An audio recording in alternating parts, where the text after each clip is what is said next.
Pick whatever you see. I like that. Okay. So I'm putting the link to Facebook so that people will join. yes. I limited the whole thing to only people in Europe. Yes, that's it. Because there's a place I would have posted it into, but the thing is that people in Nigeria will rush it. They will flood, so and we will miss the end. You know, they are very always willing and ready. Always willing and ready. Okay.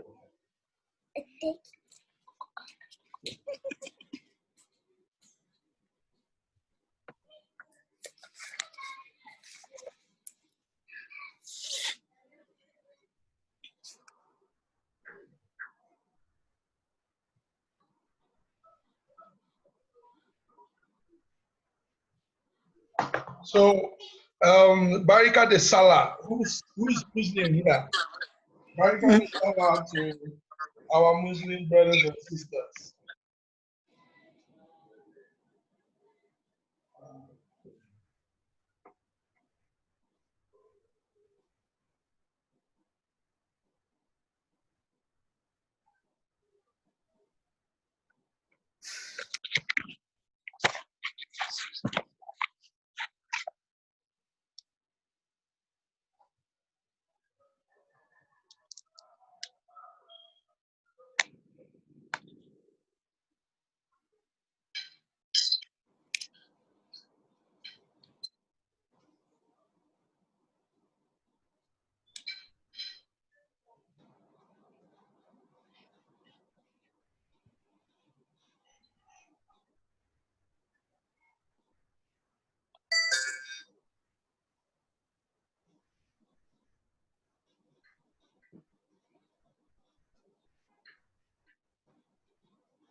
You are welcome, sir. Honorable Fidel. Yeah. Can you hear me? Yes, good evening. You're open. Good evening. You're welcome. Yeah, how's everything? Yes, we are good. Thank you for 7 minutes late. But that's punctual for Nigerian. So sorry about that. No, it's okay. I said that is still punctual for a Nigerian. 7 minutes. I can see. Is that Vivian? Yeah. Yeah, how are you? It's been a while, eh? Yeah. So how are you doing? We're okay. We thank God. That's great. Thank God. Yeah. Still in Nigeria, right? Yeah, I'm still in Nigeria. Wow. I'll be coming back probably in October, so. When they open the airports again. Maybe. Good to see you. Yeah, I can see you. Good to hear you. Okay, you can see me, yeah? Yeah. I have to mute your camera, yeah. On the way. Okay. Ah, good. Hi, Fidel. Now that I can see you. Well done. So how are we, Mac? Yes. Good evening, Honorable. I'm fine. So we want to give more time, but I don't know. I think we might just begin. Or to get other people coming, yeah? Yes. Okay. But it will be nice you're here and data is running and your time also. So what we'll do is we will begin gradually, and whoever joins. It's good the honorables are here, so your phones are all open. Your phones are open, but other people's phones will be off before while we make the intro. So you're welcome, honorables. Honorable Uche, representing Nigerian Union, Nunai, Italy. Nunai stands for National Union of Nigerian Association in Italy. And we're hoping to, we hope the president will join also. And you're welcome, Madam Vivian Iro, Legal Consultant Coordinator, NCWS Netherlands, SSA on Girl Child Education to the Executive Governor of Abia State. Madam, you're welcome. Thank you very much. Yes, it's an honor to have people like you, heavyweights. I call heavyweights. Yeah, right. Yeah, this is our third edition of the town hall meeting. You're also welcome our Honorable Assistant General Secretary and PRO of NIDO. NIDO is Nigeria in Diaspora Organization Europe. And we're hoping to also see the chairman, Mr. Kenneth. So, but those of us that are here, you're welcome. I appreciate you taking your time to be in this. One thing we say, one thing I want you to know is, as leaders for our great community here in Europe, you are leaders, you are officers in the front line. So it is imperative that we have this open dialogue. Subsequently, we have this open dialogue with you, our leaders, and with the people. Before you came in, my assistant and I were saying that a leadership without understanding the people is no leadership. A leadership where you're not relating with the followers, it will be hard. So this event, this program is meant to bridge the gap. It's a pity that our people don't understand the essence of such program. It's meant to bridge the gap. We being media people, we being the fourth realm in governance, we are here to help bridge that gap. The media, the press is the fourth realm in the hierarchy of governance. So our job is to bring the leader to the followers and bridge the gap together. So this is the essence of the town hall meeting. I hope you can hear me clearly. Yeah, we can. I can hear you. Good.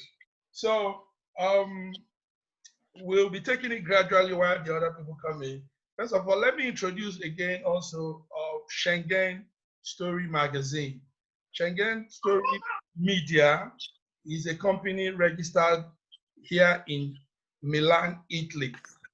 And we basically are into media presentation, publishing, print, videos, audios, everything media.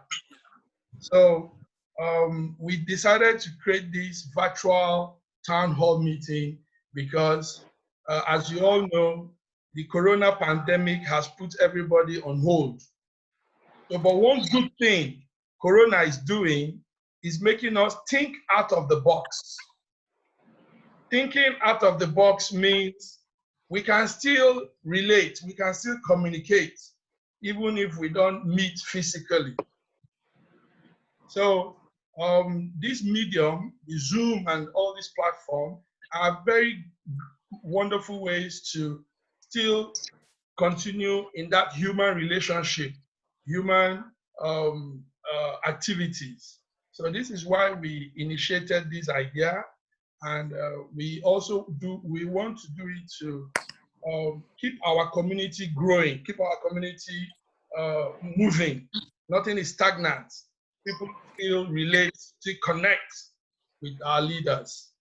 So this is why we're here, my honorables, and I welcome you.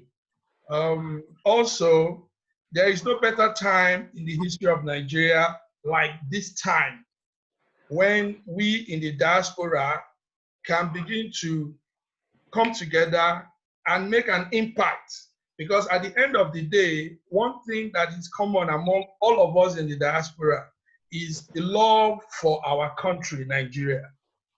We all desire to have a good Nigeria. We all want to see a progressive Nigeria. So, and that change, I tell you, is to some extent in the hand of the diasporas, Nigeria in the diaspora. So, and we can begin to harness that change with open forums like this. Forums where we discuss, where we dialogue, where we relate, where we iron out issues and come to also a good conclusion in anything we are discussing. We've also said that Europeans see us as one people. They don't see me as Igbo or Yoruba or Hausa. They see us as Nigeria. So we should relate as a people, one strong, dynamic people that can bring a change. So you're welcome. There is rule actually to the dialogue. Let me just say this while other people come in. The rule is that the honorable have 7 minutes to make their presentations, their submissions, 7 minutes. This time we want to just focus more on the discussion. We don't want too much of the out of talk discussion. It's mainly for Nigerians in Europe. So it is not for Nigerians in Italy or France or Germany, but all Nigerians in Europe. So we have 7 minutes to make our presentations, and as usual, questions will come in. People will ask questions relating to the issues discussed. People will ask questions relating to the issues discussed. So without wasting much time, let me bring in our madam, the women first. Even though we are still waiting for more people, but we could still go ahead with some of your submissions on that topic, the topic that was sent, and what you think about that. So you're open up, madam. The mic is on you now. Good evening, team. Fellow diasporans, I'm very happy to be with you all this evening. First, I have to introduce myself once again for those who didn't hear. My name is Vivian Iro Uchime. I'm presently the Senior Special Assistant to the Governor of Abia State on girl child education. And before then, I was on diaspora state for 4 years. I was a SSA on diaspora, that is the Senior Special Assistant on diaspora matters. Again, in the Netherlands where I reside, I work as a legal consultant, and I'm the coordinator of the National Council for Women Societies. That's about that on my career and my profile. My associations, I'm a member of NIDO. I've also held a position as a general secretary of my chapter. So why am I saying this? I'm saying all this to say that I'm not new to Nigeria issues. The topic we've chosen for today, or I've chosen for today, is how can your office, act to make let me just summarize it, Nigeria relevant in your host country, So while I was in diaspora office, of course, you are well like thinking alike, working together, trying to see homeland development. And when you mention homeland development, you're in entirety, both social, economic, and otherwise. I always have this theory when it comes to people and where they come from and people who want to make a change. I always say, if you want to make a change, you take a look at yourself and make the change. So that's a line from the late Michael Jackson. It might sound a little bit entertaining, but it is very, very vital. So in terms of relevance, I think we all have to start with ourselves. You know, you look at yourself and say, "Oh, how relevant am I to myself? How relevant am I to my family? How relevant am I to my community? What am I doing right? What am I doing wrong? How am I going to be a better citizen?" It does not matter. People think it has to do with qualifications. It has to do with offices. No, it has to do with you and you and you alone. So what it has to do with, let me start with the least work here. The least work people can do, I don't know, maybe it's cleaning. Let me put it like that. Others might, or whatever. So cleaning in the way it is cleaning. So it doesn't matter whether you're flushing the toilet, whether you're cleaning airlines, whether you're doing that. But when I say cleaning, okay, let's look at it that way. If you're a good cleaner wherever you work, and you cleaners, as a cleaner, you have your uniform, you have your materials to work with, and you wear your gloves, you wear your mask, you know, you get yourself dressed up, and you come on time, you do what you're supposed to do. I'll tell you, you're very good relevant. You are setting a very good role for who you are and later for your family and where you come from. Because your demand will always be on high quality. People will always look out for you and say, "Oh, I need Vivian to come clean my house because she makes my bed well. She cleans the toilet very well, and she's punctual, and I don't look for any of my things." So in that case, this Vivian automatically is doing what is right. So deep down, who is Vivian? Vivian is a Nigerian. So if there's any credit, the credit goes to Nigeria. So now, without going into, just that's like a general analysis. So with relating it to the topic of the day, in terms of my office look into girl child education.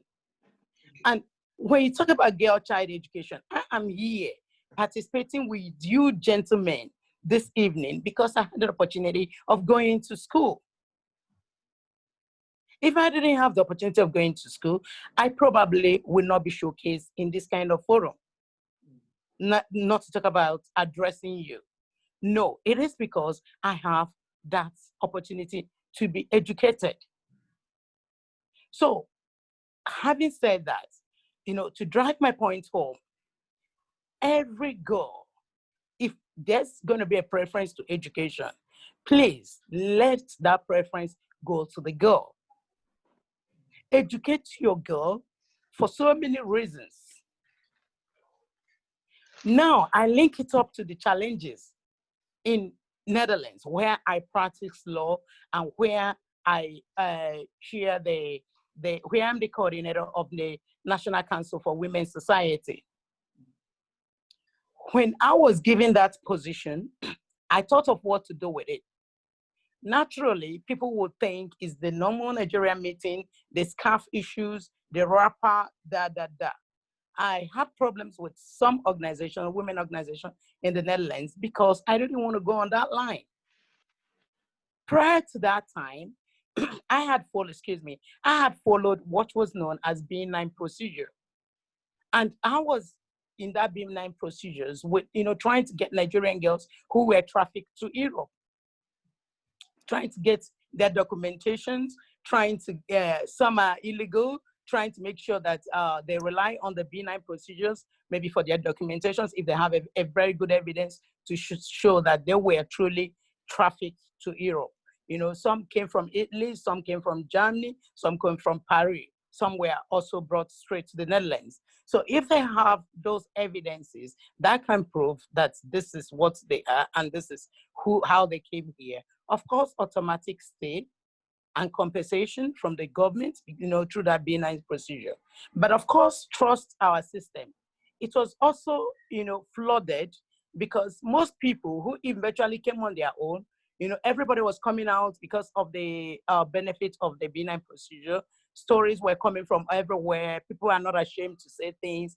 You start hearing some kind of things. And these are the stories that need to be told to the police during the interview for you to be considered. So in telling such stories, you find out that the country where we come from is being brought, down. Because most people that came out, the Ghanaians came out, other people came out, but Nigerians had the highest number. And mostly, with all due respect, people from the Edo and former Bendel states, let me put it that way, Edo and Delta. So they were in an Igbo girl and the eastern states. So they were much in number.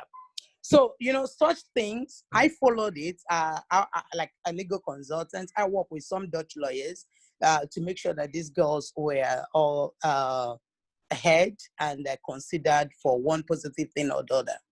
But despite being part of that, I think that if these girls were educated, back to my position in the government, if these girls had opportunities, education, I mean, is not, they don't even have to be lawyers, they don't have to be doctors, but they have to have a skill, skills and acquisition. They have to be empowered. Someone who doesn't have a job, will go all out to do what she didn't intend to do because of fear of survival. But if you have something you're doing, it gives you a lot of confidence. It gives you a lot of boldness. And you are a very good ambassador from your family to your village, to your community where you're coming from, to your state, Nigeria, at large. So I don't know what am I 7 minutes. I don't want to go above my time, but so I think that so coming to order, that's what I want to say. When you think I'm going, above or taking much of the time. No, it's okay because we are still waiting also for people. So okay, that's good. So that's practically what it is all about in the general form. And a girl, when you educate a girl, you're like the late Kofi Annan would say, you're educating a nation. Because when the mother, we all have mothers, you know how your mother will strive to make sure that, you eat, you go to school, you succeed, you come back, you rest, you work, you do your assignments, everything borders on the mother. And the moment the mother has some kind of education, oh my God, it becomes like palace.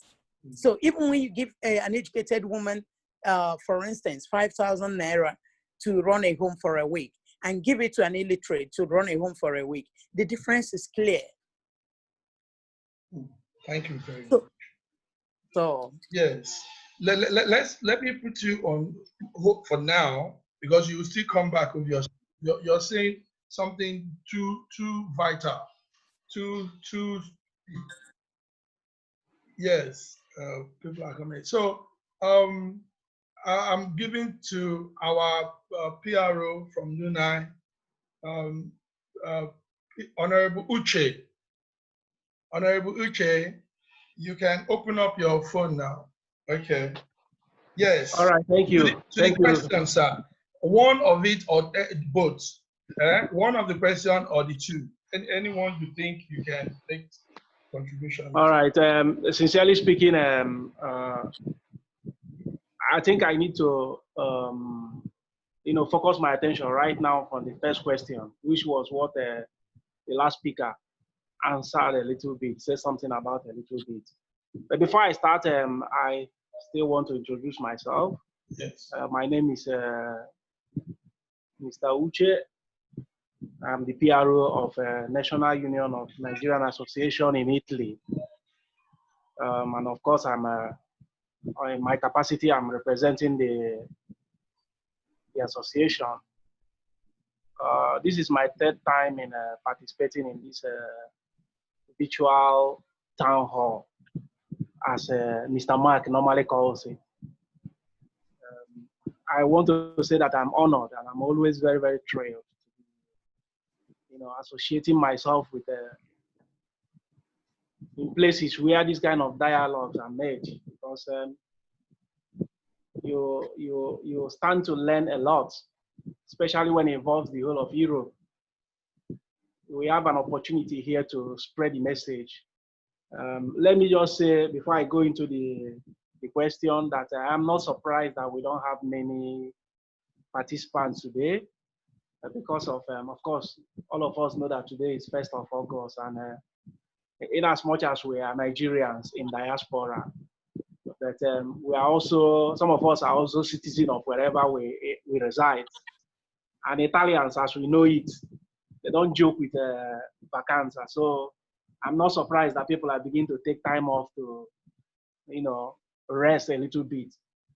But nevertheless, we can still dialogue among us. We can still learn a lot among us. So the show goes on.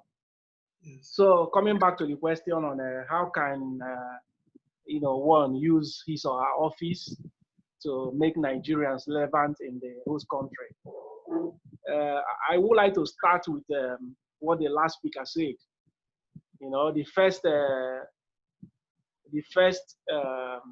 thing she mentioned was, as a leader, one need to take a very good look at yourself. This is very important, and I believe this is the paramount. This is the number one thing. If anyone is seeking to make a change wherever you find yourself, this is the first thing. I don't think going out with a megaphone to preach. I believe in good deeds. Whatever you do, even without talking much, where the environment where you find yourself, are you making any difference? It doesn't matter whether you are in the politics or in the church or in the mosque or wherever you find yourself. The kind of work you're doing, no matter how little, are you making difference? As a leader, it is our duty to stand out. Now, most of us, I say leaders were not born. Most leaders are made. So I believe it's our duty and it's our obligation to stand out among others. So each and every one of us need to ask ourselves this question. It doesn't matter. Don't think about the publicity. Don't think about the wealth. What I'm saying is that, just like Madam Vivian said, if you're a cleaner, are you standing out doing that cleaning? Can people identify with you that this person is doing a good job? This is very, very important. And important, I bring that issue back to our country here in Italy, where we reside, okay? Now you find out that we have too many migrants from Nigeria, whom I used to joke with some friends here that I don't know whether the type of Nigerians we have in Italy here are actually being selected, They select all of us, come back in Italy here. So I've had an opportunity, I'm still having the opportunity to speak with some of our new entrants, our immigrants, especially those ones that live in camps here in Italy. Fortunately, my area of residence, I'm a little bit well acquainted with the people there, Italians, who know very well my leadership standing among Nigerians. So they tend to invite me to, most of the time, to their camp to speak with these young entrants. So having made the first point, which is taking a good look at yourself, I believe that a lot of people will look at us as leaders and say, look at what this guy is doing. I want to be like him. Never mind what is happening in your private life. Never mind whether you're eating in your house or not.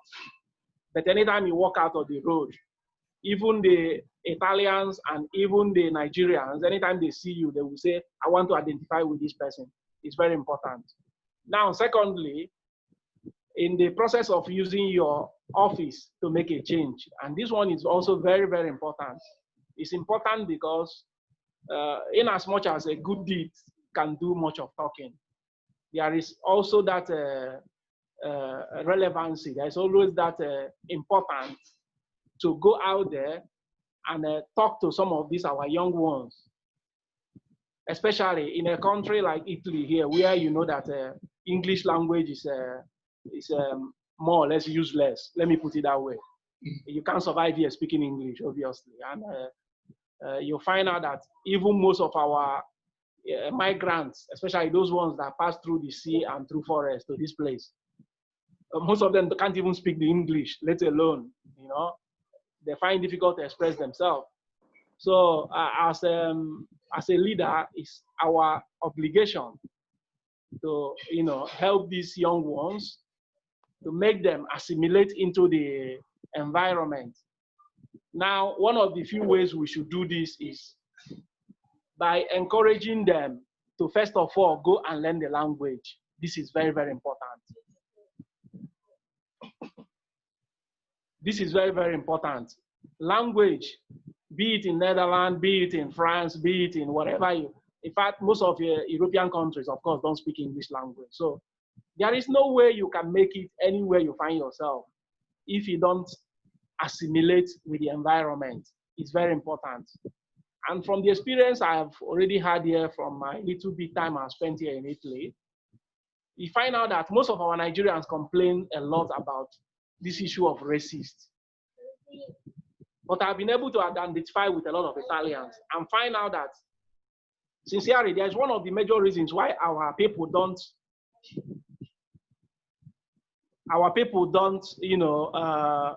do well in the environment setting of this kind is because even the host country, the Italian citizens here are afraid. They are afraid to associate with Black people. I'm saying this not because racists exist. There is a lot of bad people out there who are doing terrible things to Black people. But let me tell you also, there is a lot of our Black people who have that mentality that whatever that comes out from a white man's mouth is racist. Now, when you have this kind of mentality, there is no way you can prosper. Because even your neighbor in your house where you live, your neighbor is afraid to talk to you because he doesn't know what he or she will say, and you call him a racist. It's very important. It's important in the sense that if you learn the culture of wherever you find yourself, when you learn the culture, you learn their language. When you learn their language, you tend to understand the nitty-gritty. You tend to understand when what he said to you is a joke. You tend to understand a lot of things. It changes your perception in that country you find yourself. But when you don't understand the language, when somebody tells you anything which sounds a little bit funny, and some of us are a little bit aggressive, by the time you speak in a manner to that person, especially your neighbor, tomorrow they will look at you and everybody mind their business. Now, how many of us, in anywhere you find yourself, how many of us attend the town union meeting? How many of us goes out there, go to the local government or the province or the commune to associate, to interact with the syndaco, the local government chairman? These are grassroots things. These are the things where you make change. And by doing that, it affects a lot of people, even without speaking directly to them. So it still comes back to the first point. How you present yourself, it matters a lot. And every other thing comes later. So I believe as we are moving on, I will be able to make a lot of presentation to other questions. So let this just be a preamble, and then I think we've got a lot of time with us. Thank you very much. Thank you very much. Thank you, Ms. Honorable Uche. I was carried away with what you were saying because you were making some real focal, deep points. Mindset, the mindset of the foreigners, of Nigerians in Europe need to change. We are biased. We come with that mindset that every white man is a racist. So that there is that aggression out of the little encounter, they get aggressive because of the mindset. That's what you're trying to say. Thank you very much. So we are going to continue as people come in. Our Honorable Mr. Fidel Williams, I hope you're there. Let's hear your intro to this discussion. Honorable Fidel. Yeah, I'm here. I'm still here. Thank you very much, and good evening once again to the house. Good evening. Yeah, it's a pleasure being here. It's a pity that we don't have much people. Yes. But we can just assume this session as a mind-rubbing session anyways. That's right. Because it all concerns us very seriously. Yeah, but before I continue, I want to just use this opportunity also to apologize on behalf of the chairman, NIDO Europe, Honorable Kenneth Bandy, who is unavoidably absent for this meeting because he has a very important engagement to just about the same time. So we're like, okay, if you be at a meeting, you can as well represent me. And I said, no problem, sir. Okay. So having said that, yeah, much has been said so far as intro or preamble, whichever way we want to put it, looking into the issues at hand. My part would just be, just to add a little about what has just been said from the first speaker, Honorable Vivian and Honorable Uche. You see, first, it's all about education. Well, the situation we find ourselves here is it's a very crucial one because let's not forget, we need to carefully, evaluate where we are because I don't think it's used to be so. Everything that's we're saying here, it's very, very vital. But again, what we are looking at is how we can really like what the question I have here says that okay, yeah, on awareness, and the proactiveness of our people, yeah, again, just before I continue, I think an intro should be, I should just introduce myself again because I think we already know. I'm Fidel Wilson, PRO Assistant General Secretary, NIDO Europe, and the Vice Chairman, NIDO Europe Italy Chapter. I'm also one of the leaders in the community here in Italy. And it's something very, very, very, very, I don't want to use the word heartbreaking, but it is a serious issue. And I thank God for what the leadership is doing so far. I think, well, since my presence in the leadership of the diaspora, and particularly where we are in Italy, I'm based in Rome. It is a serious thing. Italy is an entry point to Europe with the immigrants. They're coming in right now like never before, even with the pandemic.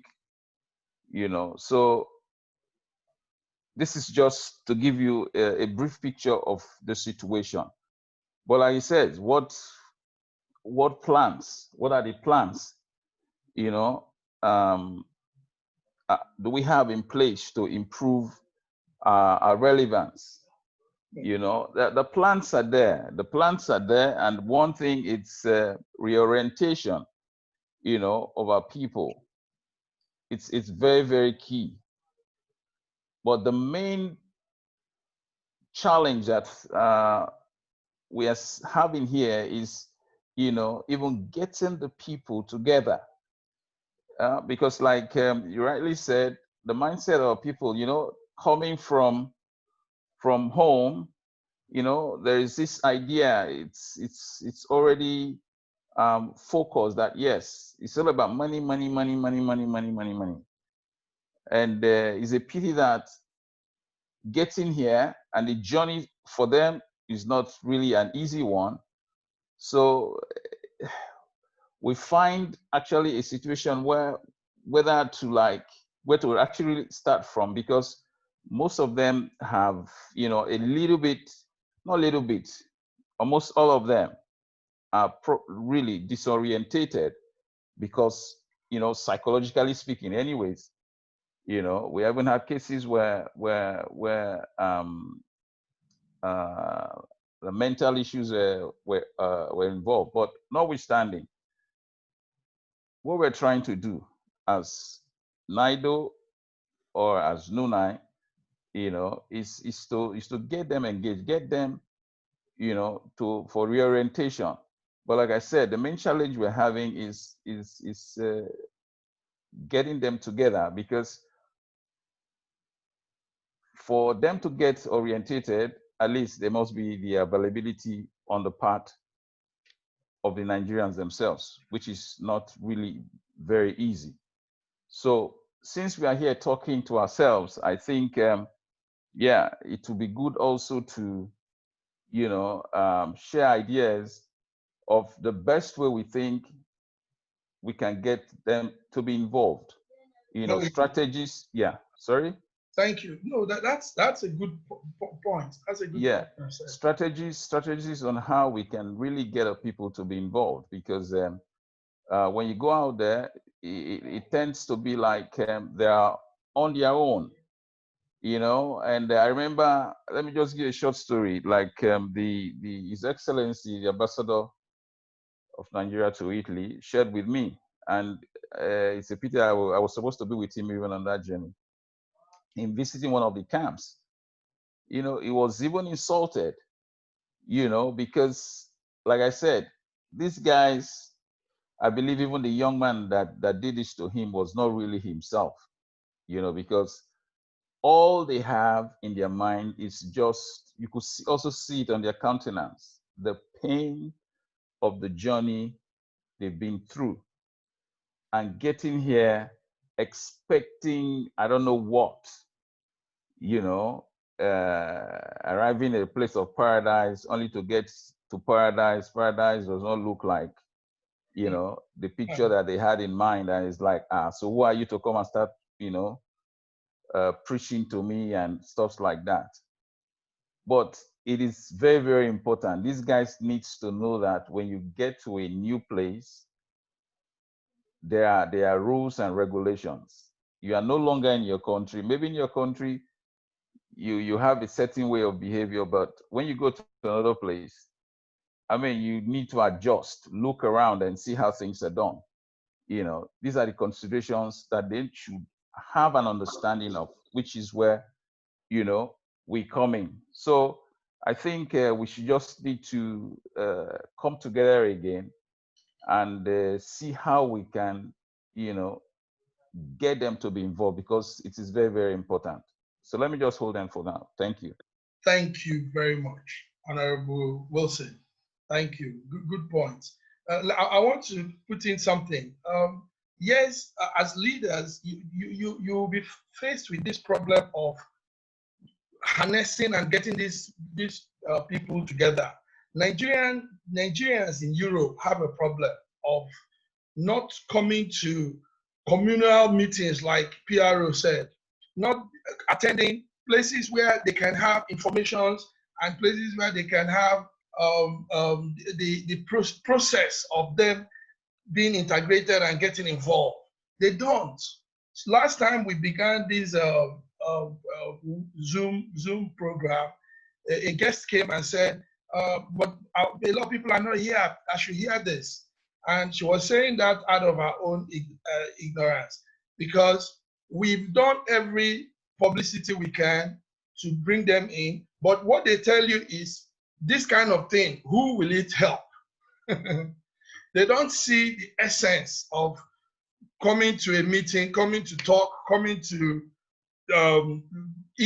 iron out issues, present your issues. They don't see all that. So when the embassy probably goes to them, they get real angry because they don't understand why somebody who is coming to talk to them when they're in this country now, they've come to make money, and you're beginning to tell them civic matters, human relationship. They don't want to hear this. So how do we really get into them? PRO, how do we, with what Honorable Fidel said, and with this observation, how do we really make Nigerians, these young people, old people alike too?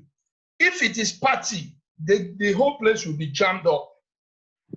But civic discussion, let's say things, let's arrange things. No, you won't see anybody. How do we, Honorable? I'm coming to Madame, because it's a factor for you. It's a factor affecting your offices. So how do you want to, what's the plan? How do you make them to begin to see the essence of coming to a meeting, coming to talk, coming to know things that they should know for their own good? All right. I believe it's not a straightforward answer I'm going to give you, because it's tough, whether you like it or not. Because none of these people are obligated to listen to you. Yes. We know what is going on in Nigeria, the hardship people are passing through. And most of them, of course, they don't come. Let's just say 99% of migrants to Europe now are not coming to, to study. All of them are just looking for greener pastures. Everybody wants money, and it's difficult to tell somebody who maybe borrowed money to take a flight. That is for the ones now that take flight, but I don't know how many of them that uses flight these days. And most of them, of course, borrowed money to make the journey they made from Nigeria to desert, from desert to Libya, from Libya, they cross the sea to enter here. It's a very difficult situation. Just like the last speaker said, when you interact with these people, you will see the aggressiveness, you will see their countenance. If you don't control yourself, they might even get physical with you. But as a leader, that doesn't stop us. And it depends on where you find yourself also, the tool you have at your disposition to be able to convince these people. Now, I'm not going to speak for the embassy.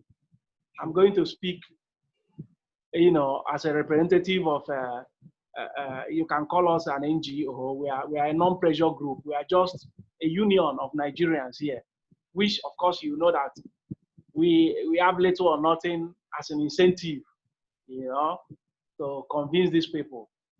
It's a very difficult situation. It's just like telling Nigerians to go to school down there in Nigeria. You can say Nigerians don't go to school anymore. And maybe the government might put one or two incentives to entice the young ones into going to school. That's something you have here too when it comes to, educating people. Unfortunately, I can't tell you. We can just continue to do what we are doing. Education, talking to them for the ones that wish to listen. I'm not gonna tell you that we are setting up this or that because we don't have that that tool in our disposition to make them listen to us. There is also a way the embassy can help us, because I can understand people, fighting with the embassy when the embassy goes out to talk with them directly. Because let me tell you the truth, an ordinary Nigerian on the street abhor embassy, whether you like it or not. Especially when we have this issue of passport problem we are having in our embassy here. I mean, I'm not saying that is not the fault of the embassy staff, no.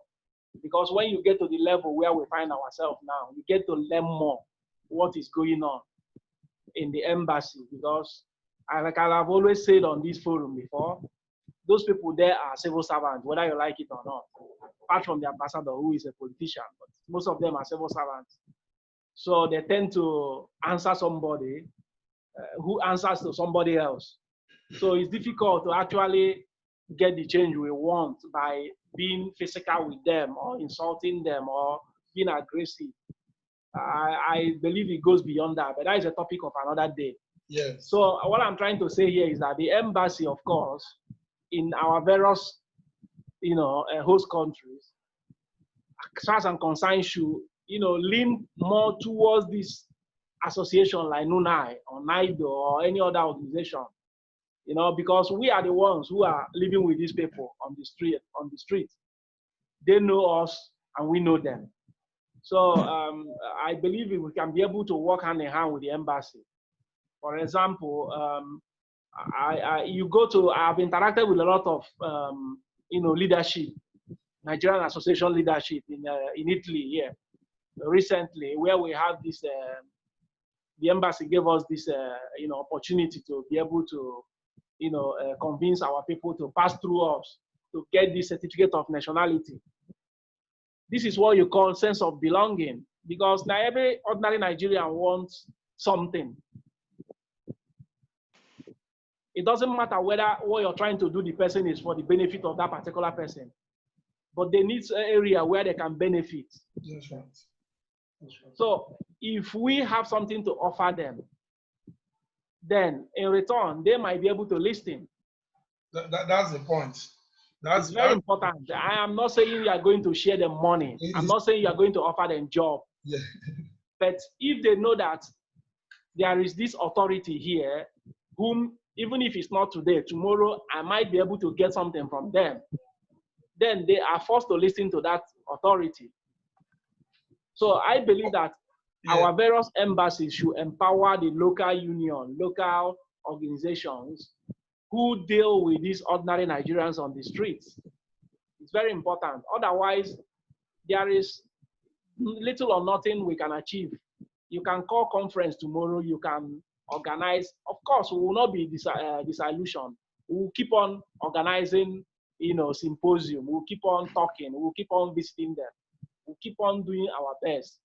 But without any type of incentive, whether you like it or not, an ordinary Nigerian is more or less a deaf person to whatever message you have for them. Thank you very much, PRO. PRO, that word incentive should be used more in NUNAI.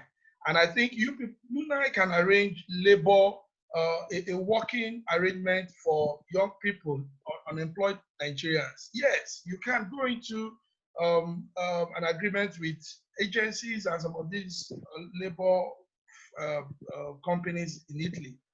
Okay, I come to our Madam Vivian. Same question again.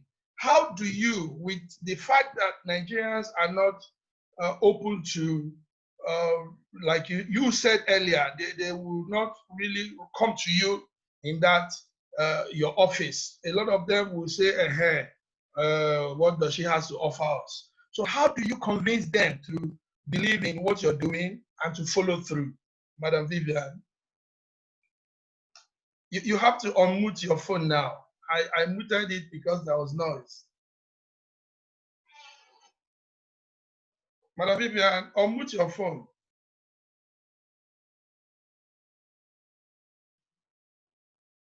Okay, that I've done because I wanted to take a stop April from ringing, so I didn't want to unmute. I'm sorry about that. Okay. Okay. I thank you all for your wonderful input. We're dealing with Nigerians. There's no hard facts about it. It's only, like I said before, it's so individualistic. We might continue to generalize the issue and think that's where we get the solution. It's not going to work because we're all different. When you gather people together, because to them they say Europe is a leveler.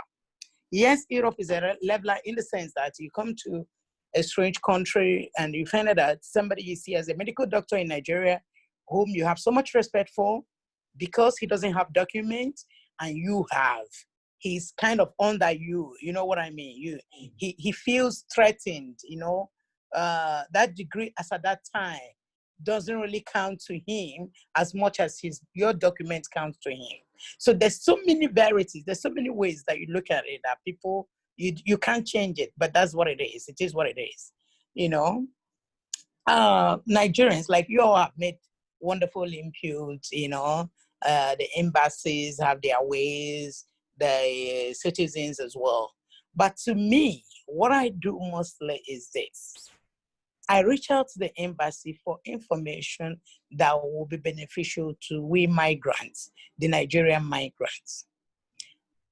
But when it comes to survival, embassy is another Nigeria in your host country. Embassy is there because if you have a problem, genuinely, you can run to them and they can hold you until such a time they bring you back to Nigeria, if it's possible, So it is, I'm sure you're not leaving Nigeria to go to Nigeria. You're not, leaving the shores of this country, paying all the tickets. If you think embassy is your savior, I advise you to stay back in Nigeria. I give you one instance. When I was the SSA on diaspora matters, one of the things I fought for and I opened an office for, though that the current SA abandoned it. Of course, you know how government change, everybody comes up with their own ideas. My first idea, and that was motivated by the Libyan migrants. You all watched the CNN, what the Nigerians saw in Libya, not only Nigerians, other African countries, So, and the federal government went with the help of the federal government. So they were evacuated and states were asked to go for their indigents. So I went to Port Harcourt to bring back the Abian contingents, that were in that flight. After interviewing them, one thing I came to find out is most of them left these shores of this country without being properly informed of what they are expecting to meet at their new state of abode. And people who are visa racketers, most have not left a state where they were born in Nigeria. They'll come up with a map. They tell you, oh, just go to Libya. I have a ticket for you to Libya. You get to Libya. From here, you enter Italy or Spain. This one go to Spain. This one go to Italy. You just enter where you want. What is that? They've never been to that country before. They don't know what it is. Of course, we know countries in map appear closer than they are in real life. So, and innocently, some even have been to Europe without knowing the weather conditions. Nobody, because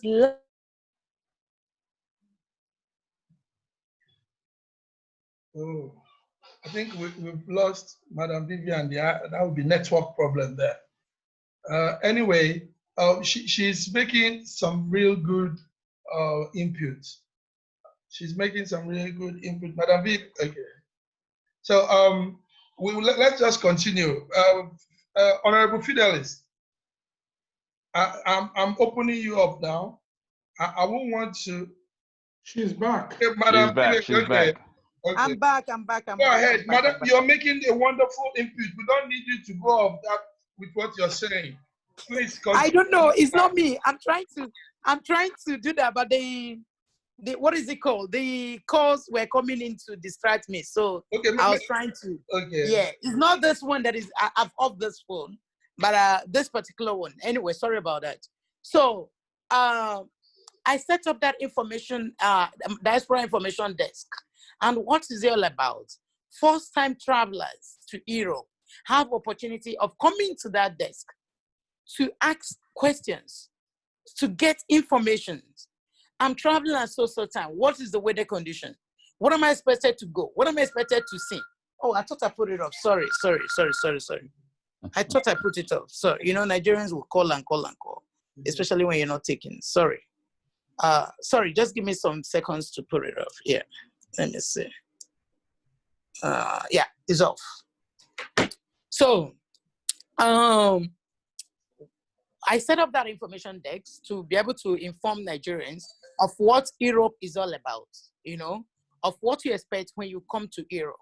So after advising them, like if you come to my office then and ask, where are you going to? You say, oh, I'm going to Italy, for instance, He said, oh, you're going to Italy. What time are you going to Italy? He said, oh, I want to leave around December 3rd, and I'll stay till maybe January or 4 months. I have a visa for 6 months. Then I'll think of what to do, see how the country is. Oh, very, very well that you have this mindset that you're not going to stay. You have 6 months, you have 3 months to go there, visit, and come back. Because this is what you expect. Within these 3 months, this is what you go through to see. But for those who don't have that plan, theirs is, even if it's 1 week visa, let me get to Italy and start my life.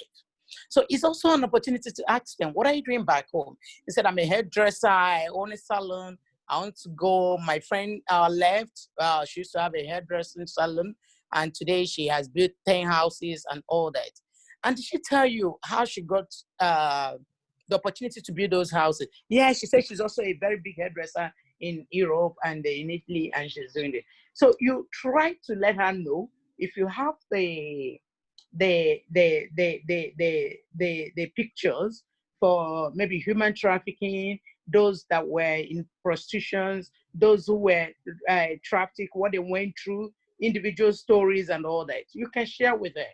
You say, I don't know who your friends are.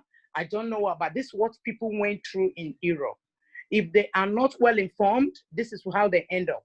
These are personal experiences people are sharing, both in internet and in media media houses and all those kind of things. So this is the rich story about it. And I tell you, even when you go there, the embassy, the best they can do for you is to help you with TC and come back. So is that what you want to go in for? As you're going, you don't have a resident permit. What you have is visa. Visa will only bring you in to the country where you want to go. It does not permit you to work. You can't open that salon. You have to wait until you get a residency before you're permitted. Some even have residency, their kind of residency will not permit them to work. And not to talk about opening a salon. So information is very vital. Wherever we are, we don't deceive people and say, oh, come, I'll take you. You do this, you do that. Even some of my siblings, when they say, oh, I want to join you, I say, oh, I'm not sure you want to join me. You have a good job here, you have this, you have that. Better stay here. Come on vacation like you always do and come back. I said, you're very lucky, you know. You go out, you come back at will, you don't even need visa. You know what's the sweetest of it all is that you don't go to embassy to get visa. You know, Nigerians, we have some certain things that is in our head that is, you know, like psychic, some little things that psych sucks, and we feel that's the way life is. No.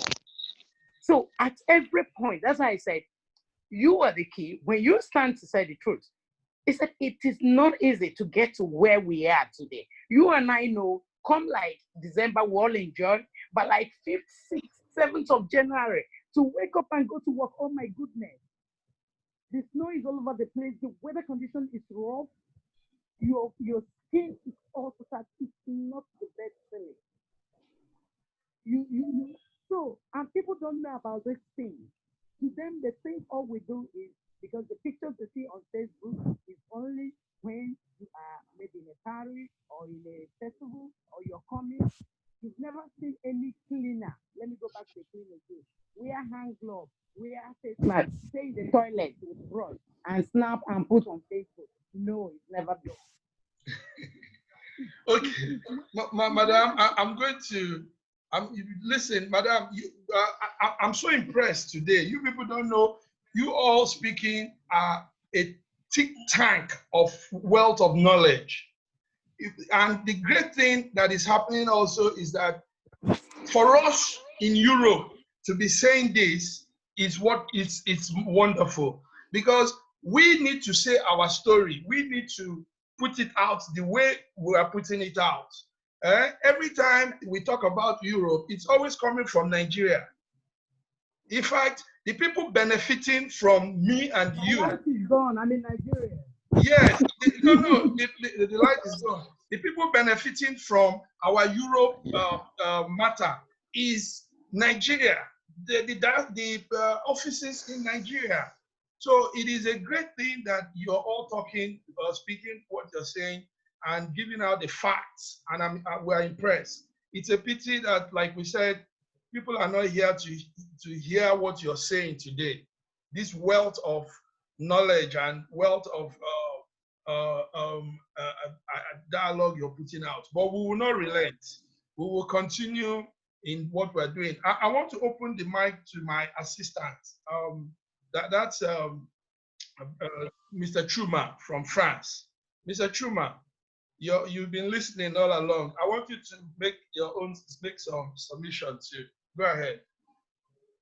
Once more, good evening, everybody. Good evening. Good evening.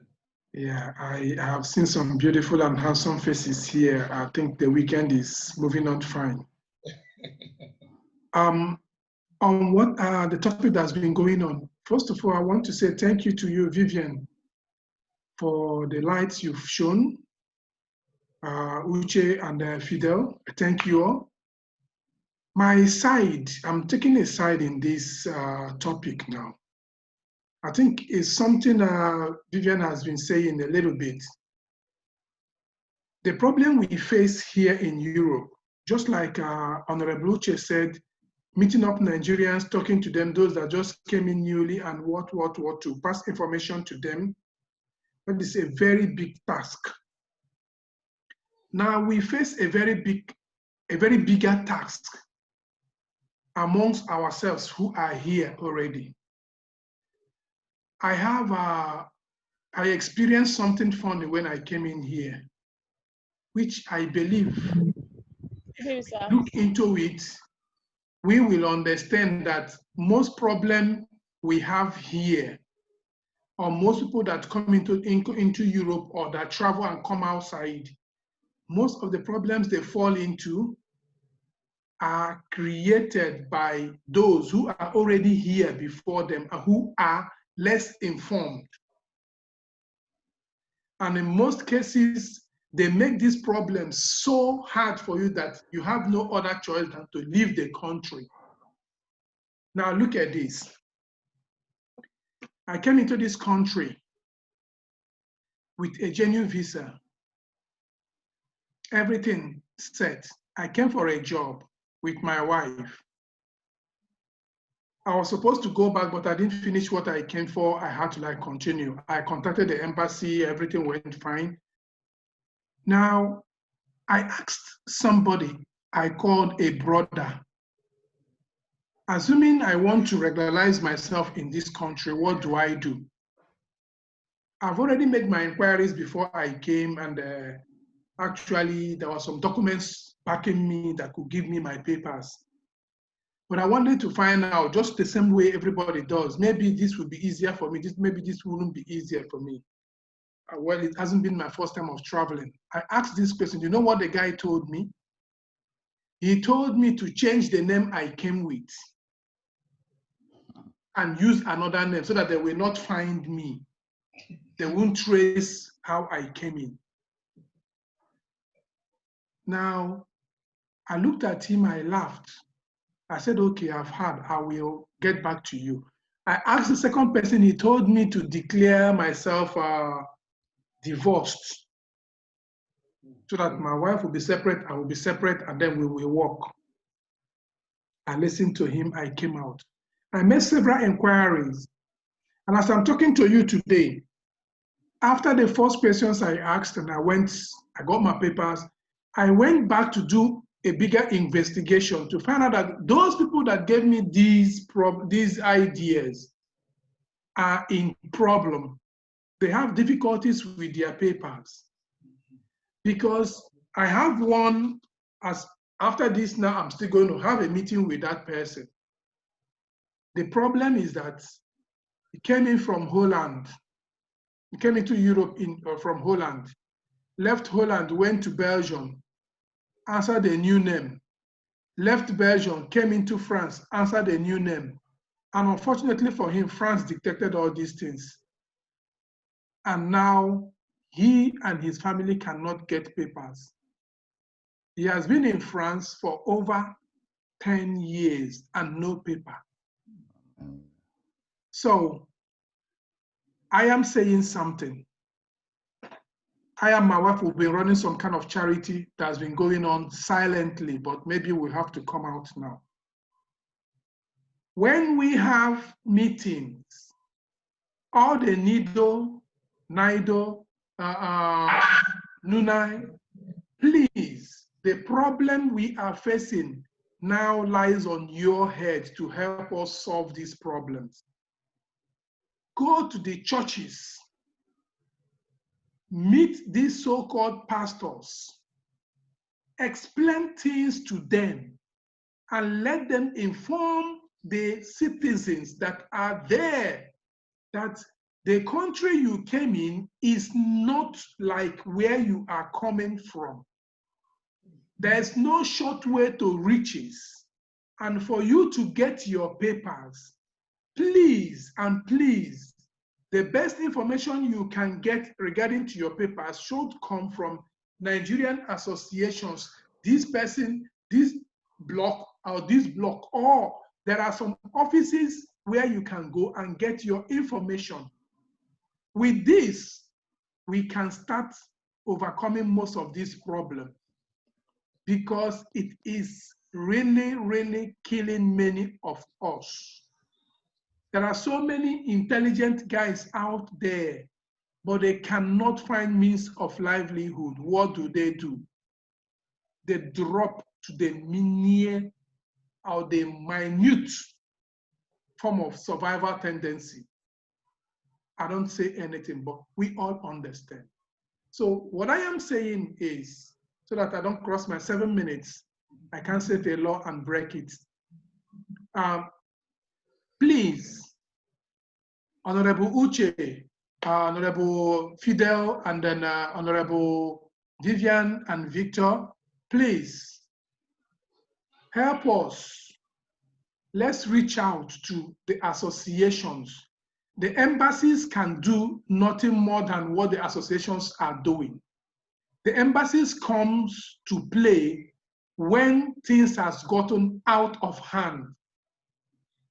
If we have mediators, let them help us do this. And I beg whoever that is a mediator, don't make yourself a demigod. Be communicating and communicative and be responsive to Nigerians' plight. If you're serving today, tomorrow somebody will serve you. If you don't serve well today, nobody will serve you well tomorrow. Thank you. Wow. Wow. How I wish this was like last week when the house was very full. Today, knowledge is dropping. Thank you all so much. So we are still on it. Honorable Uche, are you there? Honorable Uche. I'm here. Go ahead. Yes, I hope your phone went off at a point. Did you hear all he said? I'm always with you, even though you might not see my face. I'm always here. Okay. Honorable Wilson, did you hear? Yeah. That's the point. Yeah. We out to the grassroots. Yeah, I like what is happening. I mean, it's the churches have the crowd. The pastors have been able to gather Nigerians in their little way. So maybe these associations, NIDO and NUNA, will begin to work with these pastors and carve out an arrangement where they see the importance of what the organization stands for. Okay, we leave it at that. It's all a discussion today. So I'm also opening more to Honorable Wilson.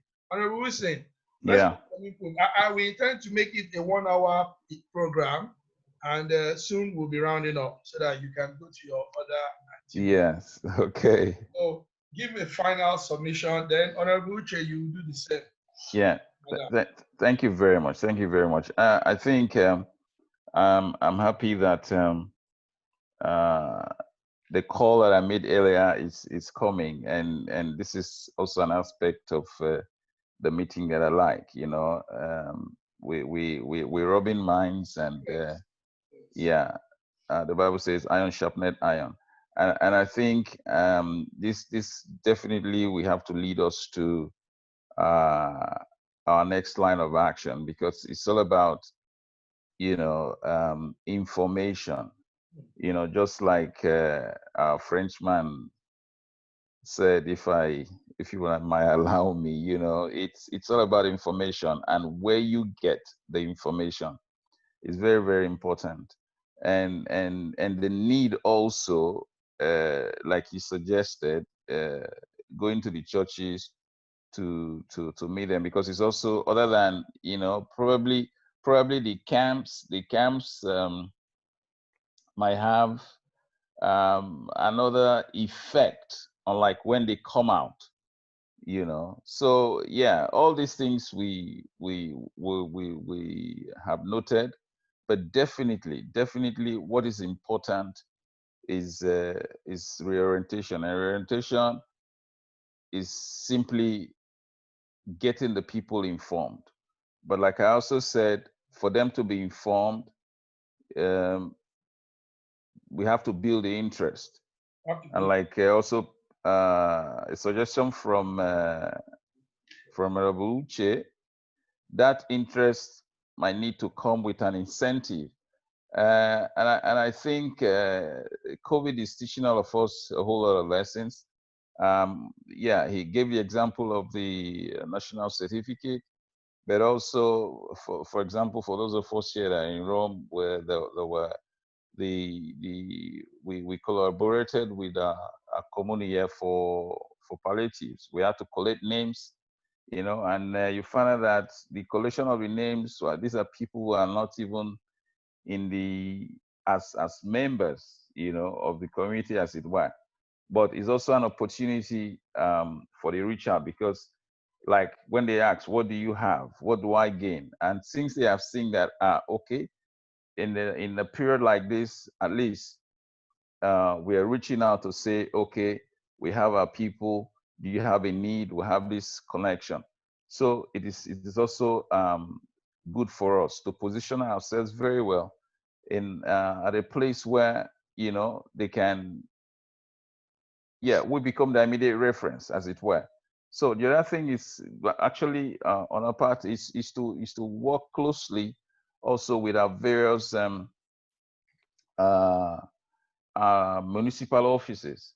You see, we need to establish a very close relationship so that also our home country, through the municipal offices, can also look up to us as to, you know, reorientation. Because like when they come in, I know we are not too present at the entering points.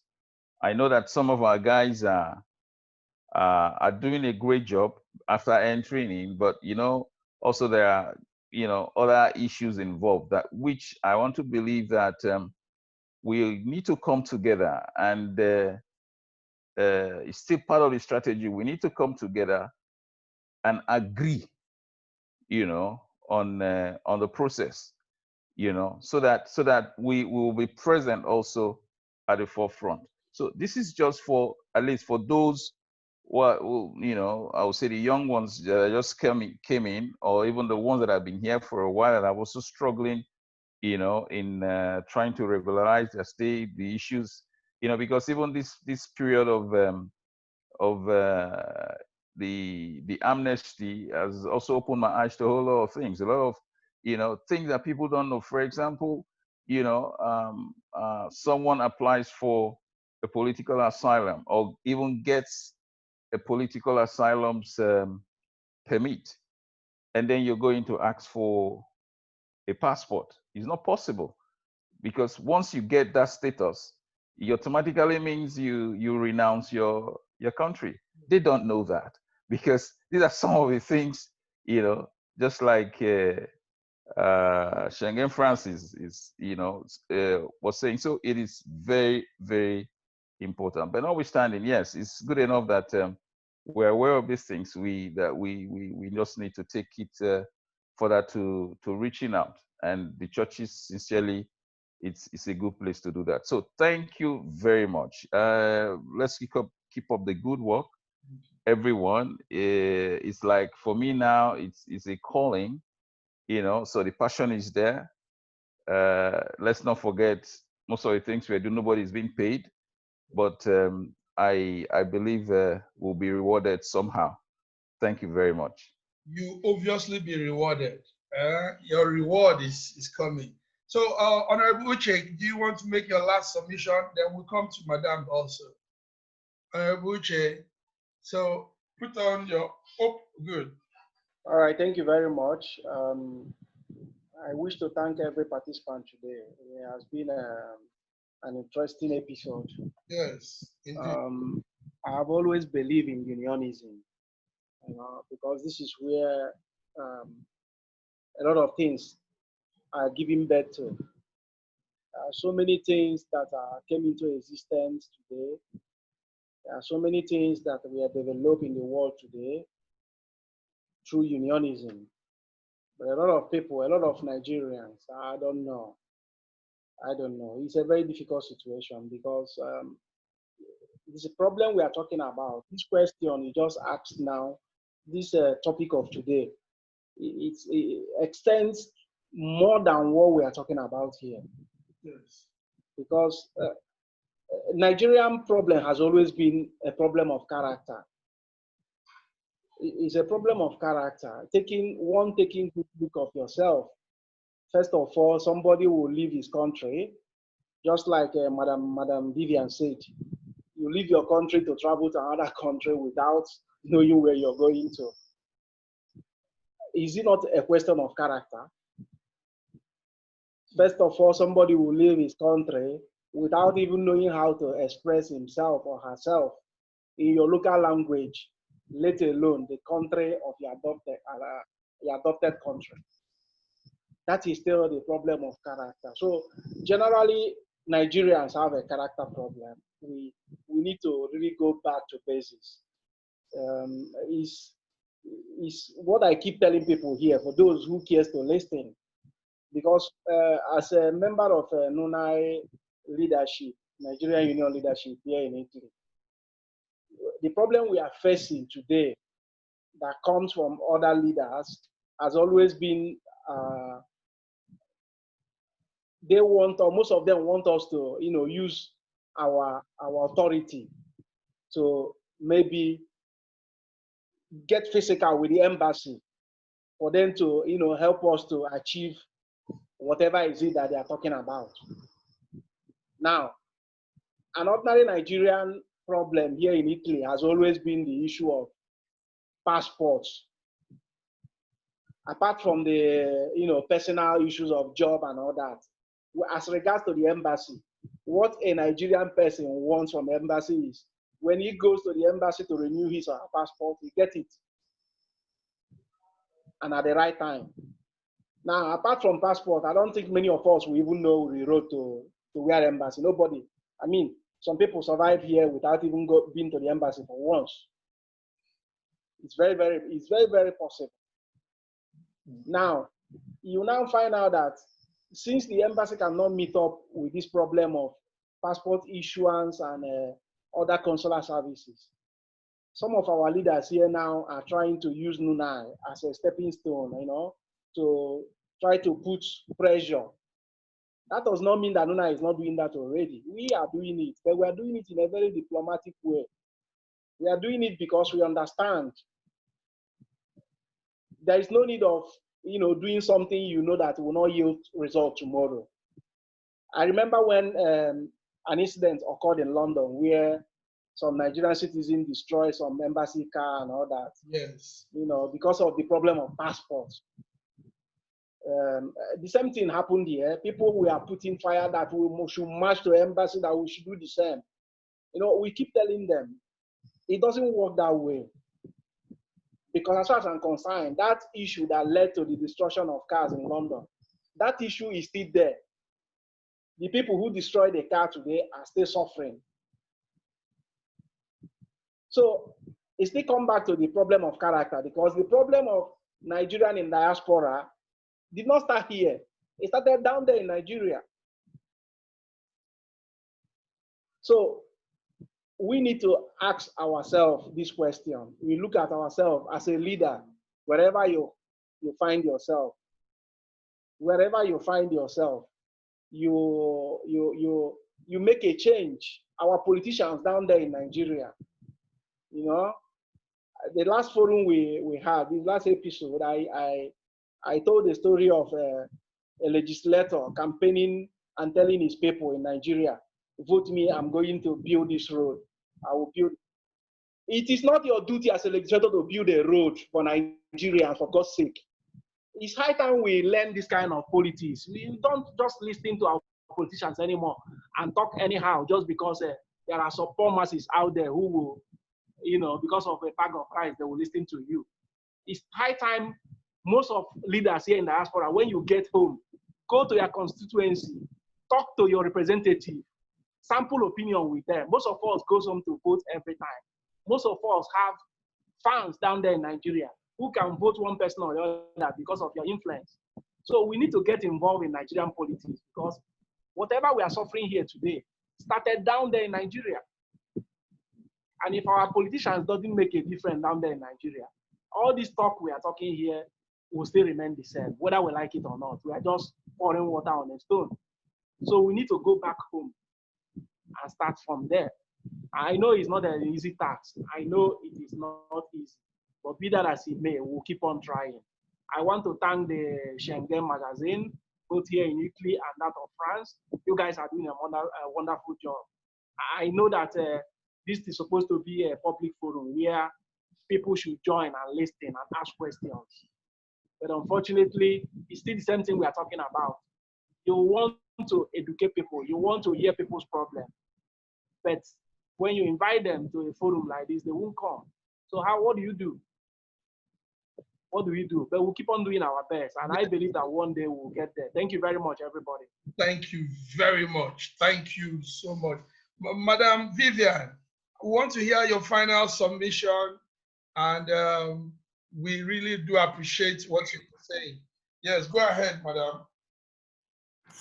First, I have to thank each and every one of us again for your time, the input, and healthy discussions that we've all been having this evening.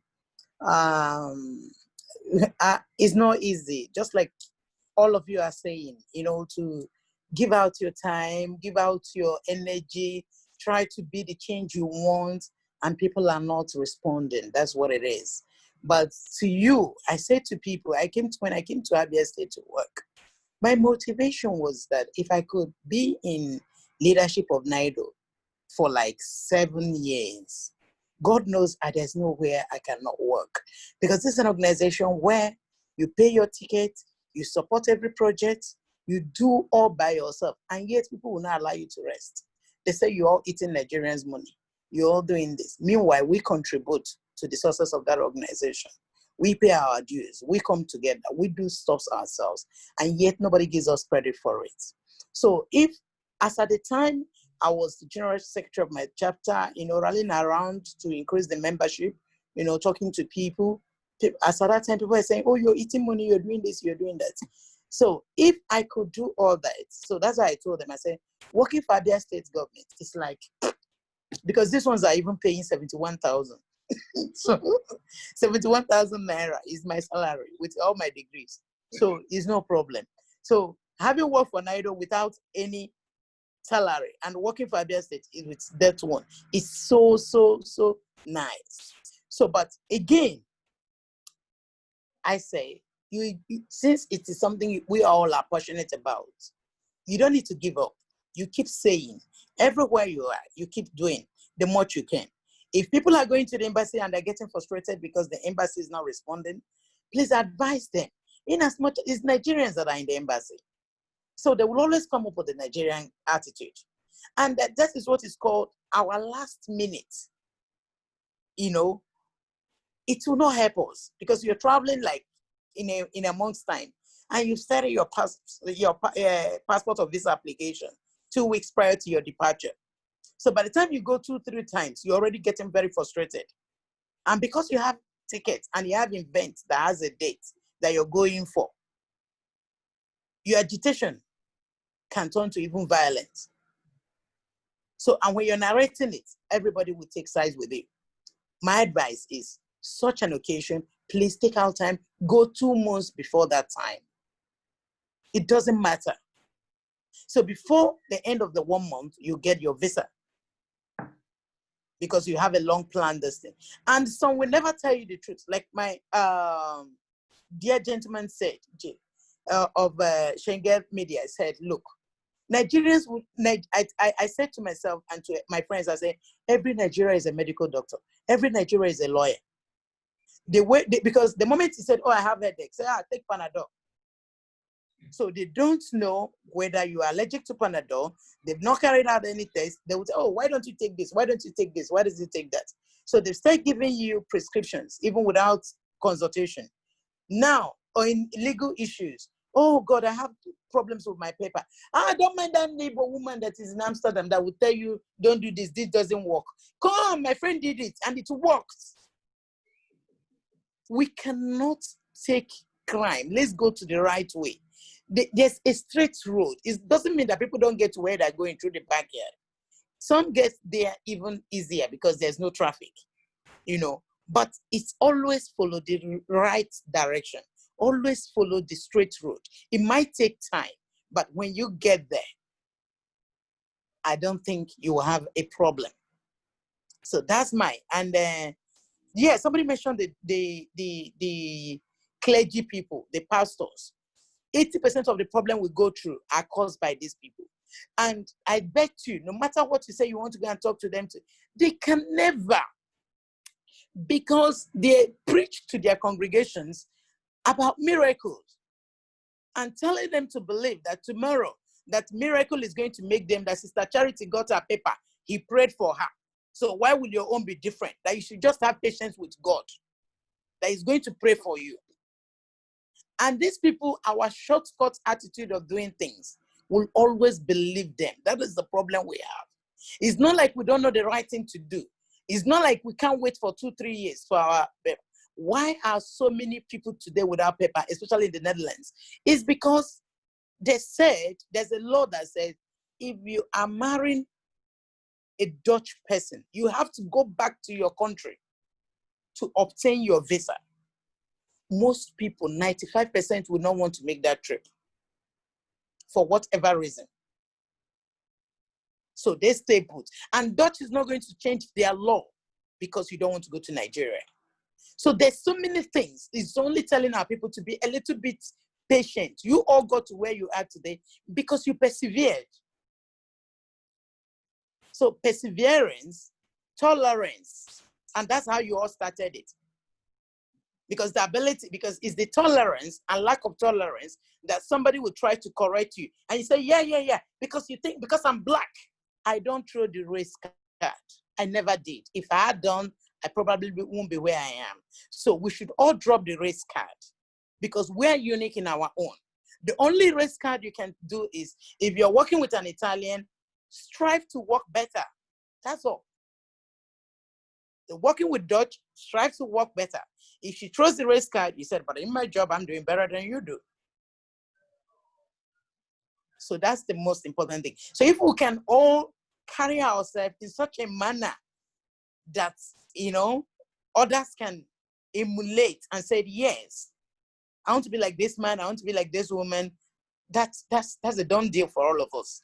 But as long as you want to go and shout, carry paper at the embassy, do this, the ambassador leaving after 4 years is advising the incoming one that these people are not what you think they are, that these are hooligans.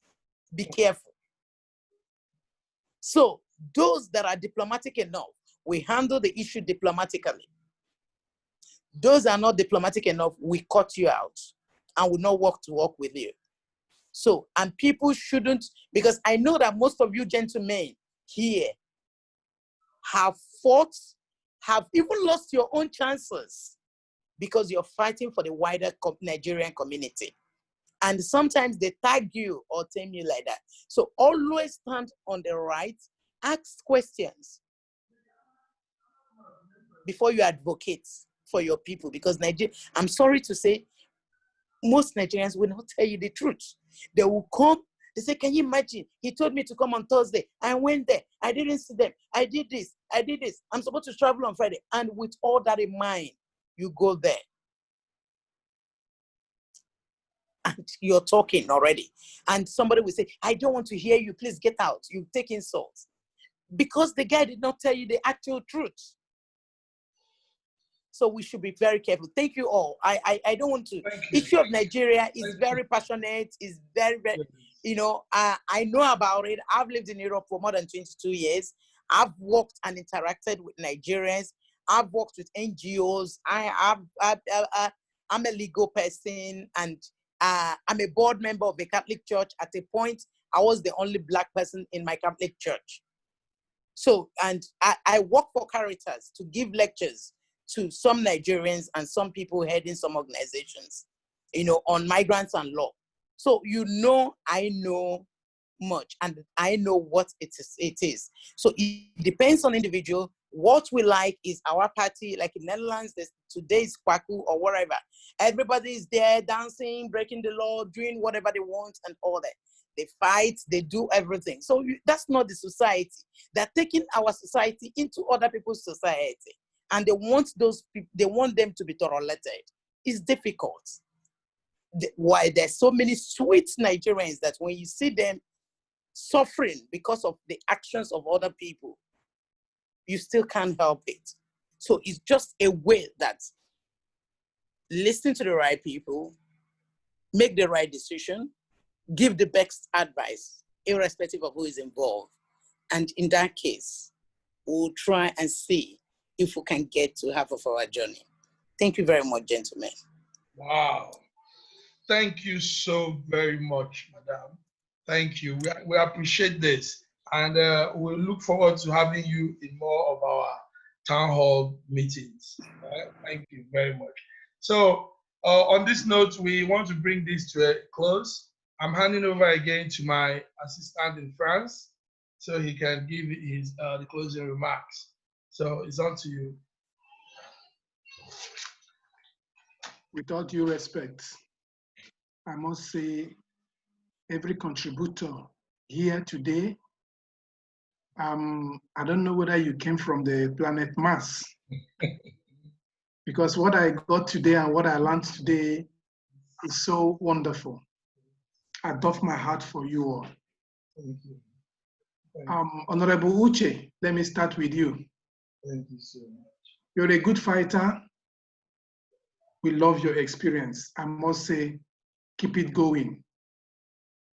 Thank you so much. Honorable Fidel, even though you're not Fidel Castro, you stand very strong for what is good. Let's keep disseminating the information till we get to where we want. It's not going to be easy, but impossibility is nothing. Achievement is what we want. Thank you so much. My Honorable Madam Vivian, as a lawyer, I know if I come into the law courts, you will win us. You present very well. Very well. You have a lot to give us. Yes. We need more of your input. Nigeria is a wonderful country. If we can accept to work together as one, if we can empower everyone in the right sense, it will work out good for us. I want you to still use your good office to impact a little more knowledge to them. Edith, we are seeing you. We'll soon come to you. So please help us to let our politicians know that there's a difference between an elected member, a civil servant, and a public servant. An elected member is working for the populace, for the masses. You are working there for little or nothing, and you find joy in doing what you're doing, and you're all out to do it for people. You hate to stand the word. You're enjoying money, you're eating money. You make them to understand that you are working and not money, because every money that comes in on top of your table is accounted for. And you, having been closer to the church, I understand that you know what the conscience says. I don't want to go further, but I must say, with somebody like you, people will say 1 out of 100 cannot make any change, but 1 out of 100 can actually convert 10, who will convert another 10, 10, 10. And we have started. Thank you so much. Once more, madam, I respect you, and we hope to eat from your table those dishes you cook for people, huh? When it pass on to everybody to understand that is all for our good. Madam Edith and Madam Patience, though both of you, you've been with us, but you were quiet. We understand that those who listen more achieve more than those who talk because they pack more of what they have. We thank you for your presence. Please help us spread this all out to other people. Today, maybe because of our 1st August, a lot of things went wrong. The Holland people weren't able to be here fully, even though we can see Madam Edith that made, Vivian that made it. But please, let's tell other people what we are doing.